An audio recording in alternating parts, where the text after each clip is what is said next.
You are listening to KPPQ LP Ventura.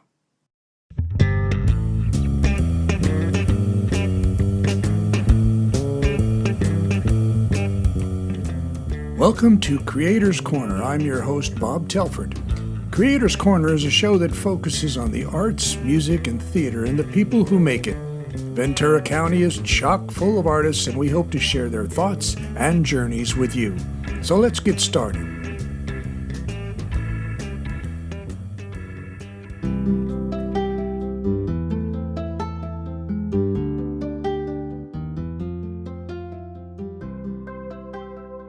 Welcome to another episode of Creators Corner. I'm your host, Bob Telford, and today's guest is a Southern California native born in Santa Monica, California. He's enjoyed a successful and influential career as a producer, composer, arranger, and musician based in Los Angeles.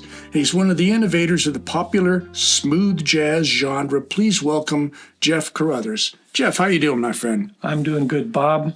Excellent. Well, let's jump right into this. So, where did you get your musical training? Where did that start, the actual schooling? Started with my grandfather when I was probably 5 or 6 years old. Started playing piano first. And then by about 10 years old, I'd had it. And then when I was 12 or 13, I was really interested in the Beatles and guitars, and so I picked up guitar after that. And then when Hendrix and Clapton came along, I remember sitting on the quad at Chatsworth High School, and hearing that stuff coming over the speakers and being mesmerized, and immediately had to buy those records and learn all that stuff just by ear, because there was really nobody teaching that stuff. Right. But I had been taking some guitar lessons before that, just learning scales and kind of hokey stuff, but all that other stuff on my own, all the rock, yeah. Right. And then formal schooling, I went to CSUN in Northridge, and in the music department, all they had was classical guitar. As far as guitars, they didn't have anything modern as far as pop or, preparing you for a career being a guitar player. It was just classical guitar. Mm-hmm. And they even had Andres Segovia there one day. So I got to hear him play and hear what he had to say. But I studied classical guitar over there for quite a bit. But they did have a jazz band. And I really hadn't much of a jazz background, but I started taking some jazz lessons, and I played in one of the jazz bands there. Oh, cool. Now, you mentioned Hendrix and the Beatles and all that. So, and I know we're similar in age, so it's like that time period everybody wanted to be, a rock star, that kind of thing. But you actually went and started transitioning in a different direction, and I'm wondering how that transition took place. I mean, you played clubs and stuff like that, but then all of a sudden, was there a light bulb moment, or how did you transition into what you've been doing lately? It was almost the digital revolution when drum machines came out and synthesizers kind of came out in the late 70s, early 80s, late 70s, early 80s. And I was interested in that, and I started buying some of that gear, like a Linn drum machine, and I remember I had a Yamaha DX7 synthesizer, and I was still playing clubs at the time and kind of doing a little writing at home, and we had a pretty big following, and at this nightclub that we were playing out in Studio City. And some guys came in and that had a production company, and somehow we got to talking, and I ended up kind of being a tech guy for them at first, running a software that could record them playing their digital stuff. And they'd had a big hit with in the R&B world with a group called New Edition. Mm. And so they hired me, and meanwhile, this is back when we would put stuff on cassettes, and I they heard some of my stuff on the cassette, and they said, "Oh, hey, what are you doing with that?" And I said, "Well, I'm just trying to write songs and stuff." And so one of the guys in the production company took it and wrote a lyric and melody to it. And it was the first song that I got on a platinum album that's hanging right over there on my wall. Yeah, you have quite an array of gold and silver, or I guess platinum is not silver, but awards for, is that sales? Yeah, million sales. Yeah. Wow, fantastic. So you transitioned you started from being a musician to, was it engineering or was it actually writing? So probably writing. I mean, back even as far as in high school bands, which well. You hung out with us. It's right. We were writing our own songs back then. Right. So there was that. But at some point during college is when I started playing in club bands. And that went all the way through the whole disco revolution and into the 80s. And finally it was in 86 that I got signed into this production company. And like I told you, the songs that I had were kind of in that vein because I knew, okay, this is the direction that this company's in. And if I want to get some songs placed on some of these albums.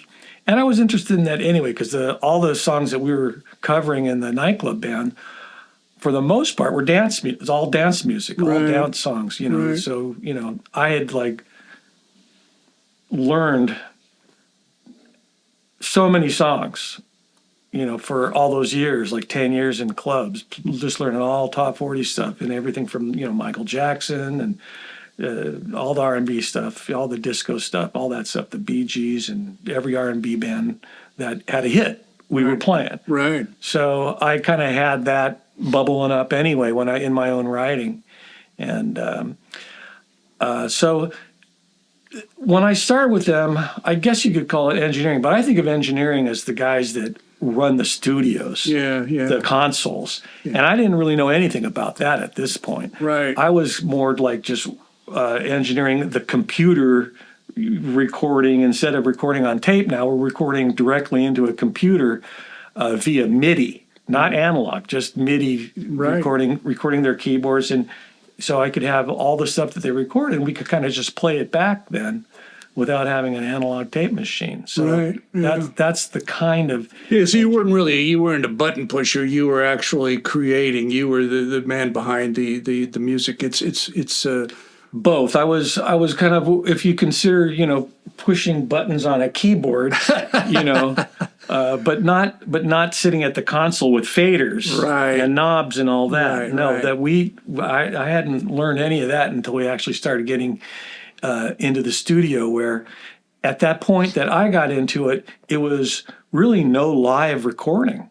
We were taking all of our equipment, all our digital keyboards and drum machines, and taking that to the studio and recording it to tape, so that we could then just bring in the vocalists and record their vocals. Right. That's fascinating, too. And it goes hand in hand with what we were talking about before we started the show, which is the technology sort of drive the direction. Yeah. And you start to see, and you had the ability to do some what I call forward thinking, which is really important because I think a lot of people do get stuck in one place and they don't keep up with what's going on, and they're essentially saying this is what I do and leaving it at that. Yeah, the technology part, I guess it's just always kind of fascinated me. Yeah. Even to this day, when new stuff comes out, I'm like, oh, let me check that out and see if that's useful or something that I want to gain a little more knowledge in. And yeah. So when you started working, doing what you were doing, and then how did I guess it just goes hand in hand that doing that sort of slides you into the producer's chair. Yeah, because I'm working for producers. Right. And learning what they're doing. And there was a point where the guy that's actually making the track is now the producer. Right. And so that was me all along, making tracks. Right. And you would take your track to whoever, like an artist, and in some cases an instrumentalist artist, and they might be inspired by it and come up with something, and then let's do it. Right. Put a budget together and then go ahead and do it. Right. So you do still have to do all the nuts and bolts as far as how much it's going to cost and so on and so forth. And Yeah, it's within budget. yeah. I mean, the prices is funny. It's like it changed up and down with the music business debacle, Right. I will say. Because in the 90s, when CDs were selling in the billions and the big music companies were just making record profits, we had big budgets to work with, too. Right. And taking a lot of chances on all kinds of different artists. Right. And then, in the early 2000s, and Napster came along, and suddenly music was free. Right. And nobody was buying CDs anymore. Well, our budgets went, from 60 to 0 in 6 seconds. Yeah. All of a sudden they shrunk, but it's the same thing. I think in a lot of aspects of the entertainment field today, it's like not only in music, but it's happening in film and television, which is that the money is no longer there, so they have to be very budget conscious when they're creating whatever project they're working on. Yeah, that's true. So it did force me to just get better at what I do. Right. And really hone in on what's going to get on the radio, because we're at a point where if your song doesn't get on like Sirius XM and Watercolor's Smooth Jazz Station, to be exact, you're really not going to make your budget back as an artist. Right. Because that's really where there's enough profit to make it worthwhile. Because streaming, unless you've got millions of streams, you're not making any money at all as an artist now. So being that you're because for a while there you were working for somebody else, are you now an independent producer? Essentially, yeah, I've been independent now for a long time. I mean, this was back in, I'd say, the 90s that I was signed to this production company. Right. And then I did work for another production company, worked with a guy. Then we produced a lot of R&B stuff as well. And then I remember getting my own first production with an artist that I was working with and got him signed. And from then on, pretty much just, getting with artists and playing tracks, I was just going to say, yeah. So let's talk a little bit about that, because that changes the working dynamic. You're no longer working for a label or a production company. You're now the producer, and so you're having to work with artists. And how do you develop a relationship? In other words, do they know of your work, or Yes. do you court them, or how does that work? They know of my work.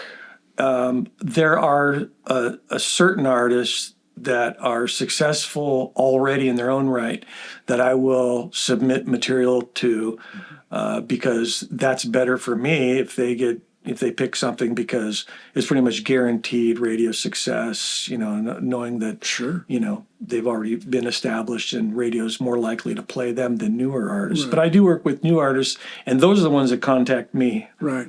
On their own. They'll have heard of me, they can look me up, and they can either call me or write to me, text me, whatever, and say who they are and that they'd like to work with me. And so, in fact, the production I just finished is with an artist like that, who's been around for a while, but no one's ever heard of him because he hasn't had any radio exposure yet. So Right. He came to me looking for radio exposure because I've had a #1 Billboard hit on Smooth Jazz charts now every year going back, I don't know, 10, Wow. 20 years. That's great. Yeah. So let's talk a bit about the changing in the work dynamic. You had mentioned that you submit.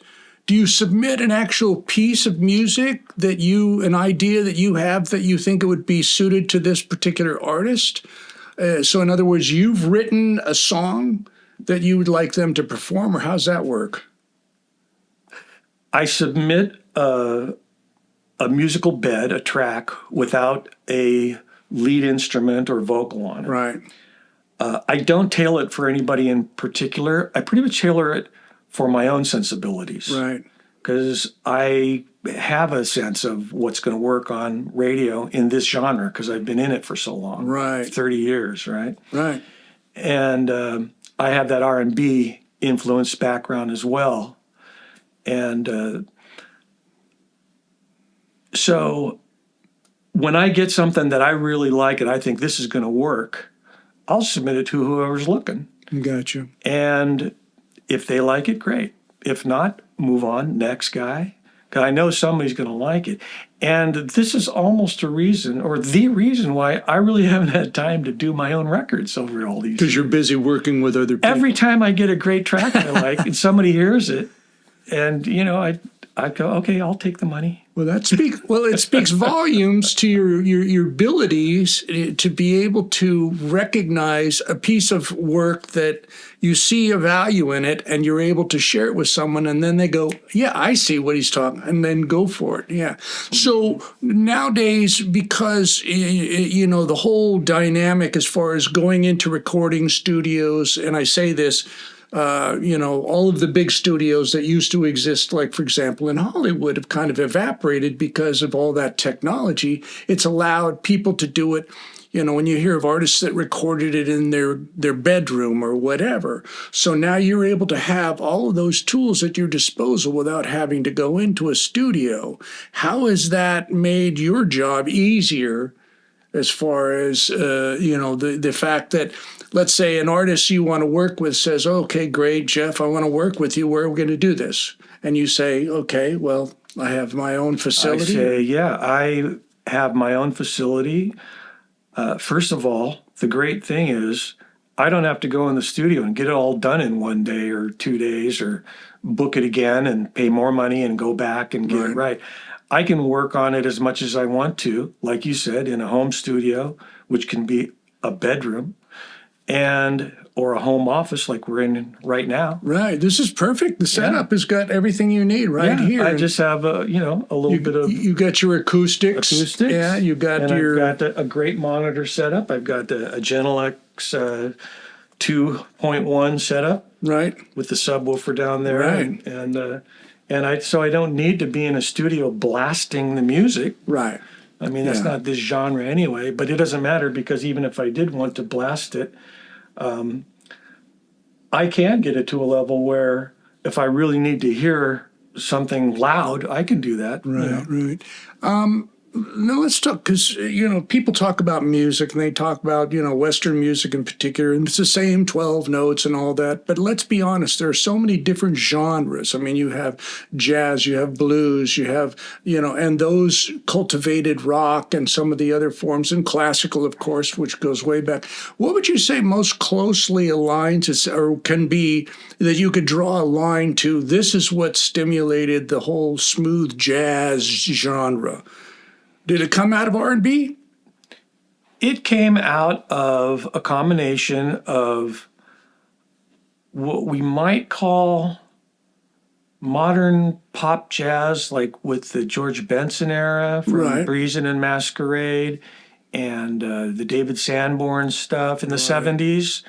And then the R&B, kind of the smoother R&B stuff, like the Lisa Stansfield back in the late 80s. Right. And some of the groups that were back then, combining those two together to get the George Benson-y thing to sound even more contemporary. Right. That was a huge hit for George Benson and the guys that were back in that era. And so putting that extra pop thing on that was happening in the late 80s spawned the whole 90s decade of the success of smooth jazz. And I remember using those kinds of elements. They called them beats and breaks. And you basically would just have like a drum loop. And that was already had been lifted off of some vinyl record from back, 10 years previously or 5 or whatever. Yeah. And using that as your rhythm bed. And that's what a lot of the songs that were real popular in the late 80s were doing. And especially all the hip hop stuff. Right. Was really doing that. Yeah, it they was were just definitely. I mean, the James Brown funky drummer loop is like a classic. That was used so much. Right? Yeah. So it was kind of combining that with the more purest form of the pop jazz, and a little bit of the. I can't really say Miles Davis. I mean, he was modern jazz, but it still had some really nice influences as well on what we did. Right. And it's funny you mentioned Miles Davis because he's one of those artists that was constantly reinventing himself, throughout his career to the point where some people were questioning, his sanity, I think, But probably Herbie Hancock. Right. And Chick Corea, Right. those 2 records. I mean, I can't tell you how many times I wore out my my Chameleon record Right. with Herbie Hancock. Right. I mean, that was just an amazing record, and that had some of the elements that fused its way up into the 90s. So, Right. so all that background, and then the pop stuff from the late 80s. From the dance clubs, so I'd say that smooth jazz is probably pretty danceable too. Is that what one of the major components that attracted you to smooth jazz is the danceability factor? I think smooth jazz attracted itself to me. So what I did was like I said, I was working for a production company, writing R&B songs, and what I had in my studio back then was like a Tascam 8-track recorder, and then all this digital stuff that would sync up to either a computer or a workstation that could run all your different, on different MIDI channels, all your different synthesizers. Right. So I still make all my tracks there, and then whatever songwriters are involved with, we'd have a lyric and a melody. And we'd get either a demo singer or the person I was working with would sing to, and the 8-track I could lock up through SMPTE. Right, sure. Print that on a track, and then Right. still have 7 tracks to do vocals and backgrounds and all that Right. to make the demos with. So that's what I had been doing, and then submitting those to labels that had artists. And, there's one, there's another, all these records I got on my wall. Right. That was how that was. Well, what happened was, I was working with one of the engineers on one of these records, and he happened to be producing a instrumental artist, a saxophone player.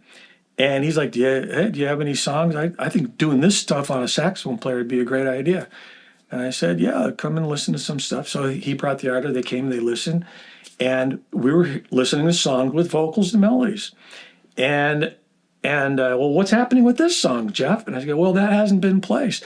What if we, had him play the melody, take that vocal and let's try it. Right. Okay, so that became Boney James, who's there's hanging right there on Wow. the wall. Okay. That's So fascinating. so that's how that whole thing happened with me. It was already writing, Sure. R&B pop tunes, and then have an instrumentalist come over and play their thing over top of it. And then from then, it happened a few times more like that, where we take already a done song that hadn't been published yet, Right. hadn't been recorded yet, and take off the vocals and lyric, have a instrumentalist replace it, to just doing a track specifically for an instrumentalist and give it a shot, come up with a melody, see what you got. Right. And that's pretty much how it is now. Yeah. No. Yeah, It's, so I'm still doing tracks, and if an instrumentalist needs help with melody, I'll write the melody. right. Right. Well, that's great. Let's talk about the. In your bio, you mentioned the genre-based construction kits and software instrument products. What exactly does that are we talking about there?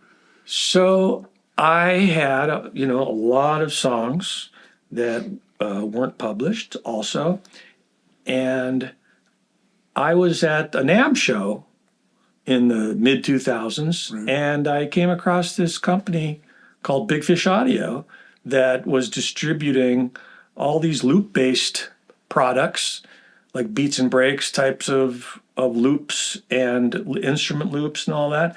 And I kind of maybe had heard of them. And I said, you guys don't have like any type of a smooth jazz product in your library, do you?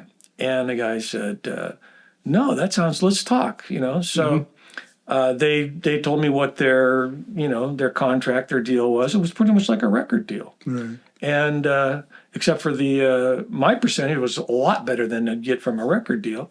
So I said, all right, I'll put some things together. I showed them. They said, yeah, this is great. And we put that out. And that product I have was called Sweet Grooves, they called it. Suite. Oh, Yeah. interesting play on words. Yeah. And that was in the mid 2000s. That came out, and it was a big hit. They sold a lot of those copies. And so I did a follow up on that. And then I did probably 10 to 12 other genres for them. Right. And in different, but mostly all instrumental stuff. Right. And so let me tell you, the construction kit is where I deliver to them stems, which is a breakout of each individual instrument that's in the overall composition that you would hear. Right. So you probably have, of course, you've got your drums and your keyboards and your bass and your guitar and your percussion. So all that would be broken out into its own individual element so that you could take any one of those or all of them and line them up in your computer, your DAW system, and recreate that. Hopefully with the idea of not just copying it, but using all those elements in your own way to make your own thing out of it. Wow. So that's a construction kit. Yeah, no, that's fascinating because I know I've used loops in some of the work that I've done in the past, and it's pretty amazing, the sheer volume that's out there. But it is hard to find exactly what you're looking for, and so it's a hunt and peck. So it kind of is. I mean, you can put in the metadata that you're looking for on a lot of these sites, and it will kind of help narrow it down for you. But I mean, these days I have my own library. That's right. I'm sure you've built up. I have terabytes of library stuff on. How do you keep track of it all? I pretty much nowadays have my go-to stuff that I like a lot. Right. And so I have that, just on hand, ready to go. But like I said, I have stuff that dates back many, many years. Right. Many years. And on antiquated drives that I probably can't even get into. I was just going to say, technology it's as much as it keeps you moving forward, it closes a lot of doors behind you. It sure does. I mean, I still have my old little floppy disks that you'd put in to store on that. I don't even have any of that equipment anymore. I got the disc, but there's nothing to access that on. But I don't think I would want to anyway. The stuff that I'm using now is appropriate for what the genre. If somebody wanted to follow your adventures, do you have like social media sites that people can go to? Because obviously this is a very specialized creativity that you're involved with. It's not for everybody. In other words, it's not like anybody and their brother's going to call you up and say, hey, Jeff, I want you to, but then you never know how things are going to come together. I pretty much post whatever I'm up to on Facebook. Gotcha. I just have a Facebook page. I put it on both my personal Jeff Carruthers page. Right. And I have a Digital Zoo Music Productions artist page. Yeah. Anyway, it has been a true pleasure to sit and chat with you about this, and it's fascinating, all the tools that you have and how you've been able to follow the technologies through the various stages, and that you're making music and doing what you love. You had mentioned that you just finished working on a piece. I was going to say, if you don't mind, could you play a little snippet of it here for the audience? And I can.